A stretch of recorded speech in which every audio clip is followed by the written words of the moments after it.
ngithemba ukuthi ngiyaphila. Zimbi indaba kuningi.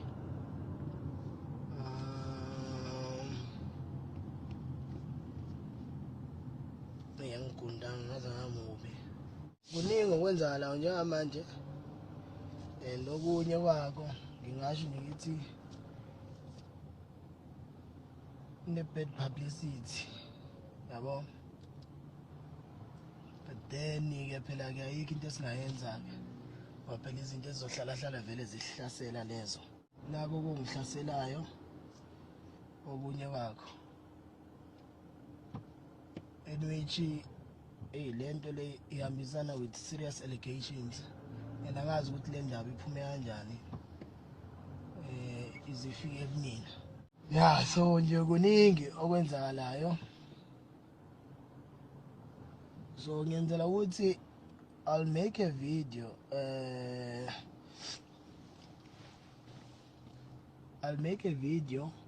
echazayo. Angifuni lo ngifonelwa amaphephandaba lana.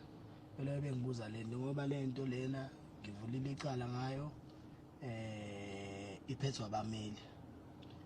So angifuni ukuthi ngilo ngikhuluma ngalento lena ngoba ngiyazi ukuthi kwayinina manje ngizona mase ngenza ama live video or ngiposta something nizobe nikhomenta ngayo leyo nto ukuthi hawu wena in washo kacima kanjani you were attacked by police, yebo ngihlasela amaphoyisa. So ngisake ngisho ukuthi ke ngiyacela ukuthi ke impela lokhu nje kusheshe kulungiswe, but ke ngivulile icala mayelana nesimo lesi and nginabameli involved kulento. Angikwazi ukuthi ke ngingaloyo ngibuzo abantu, ngifonelwa abantu, akekho umuntu engidinga ukuthi angifonele mayelana nalento. So yilokho nje ekade ngikudlulisa, kade kuyi message. Yebo ke okunye ke engikuzwile hayi nakho futhi ke ngifuna lo ngiphawula kakhulu.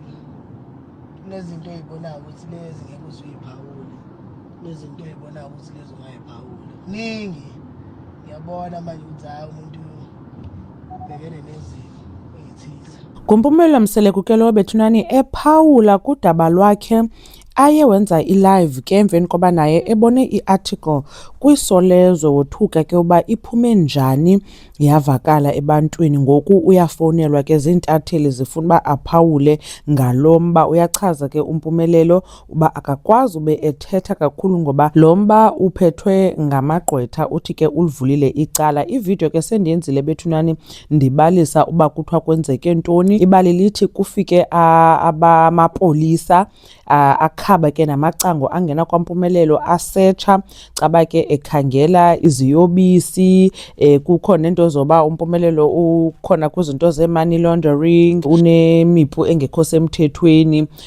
Then xa kujongwa ke ngokucaba kwala ncwadi bebeyiphethe bezosetsha ngayo ayikho semthethweni ngoba ayinalo nenani le case le caba noba uyivulelwe for bazokwenza lento. And then ke naba bantu ibingasingamapolisa bonke, amapolisa bemabini pha kubo, abanye caba ke ngonogada be-private company. So uthi ke uMpumelelo uyayibona nje lento uba yi-bad publicity, kodwa ke uvulile ke icala inoba ke uzawubabamba aba bantu benze lento, kodwa ke kuthiwa akho nto iye yafunyanwa ingekho semthethweni ke kuMpumelelo. But ke twenzekileyo bashiyeke be-traumatized noAmahle. Kuthiwa Amahle ide yamphazamisa ke nasezifundweni zakhe zesikolo. Enye into eveziweyo ke phaa kula article yeSolezwe ngoyoba caba aba bantu ke baye bahamba ne-30,000 rands kunye neembumbulu zompu ezingekasetyenziswa. Uthe uza kwenza ke ivideo uMpumelelo ngoba akazukwazi umane ephendula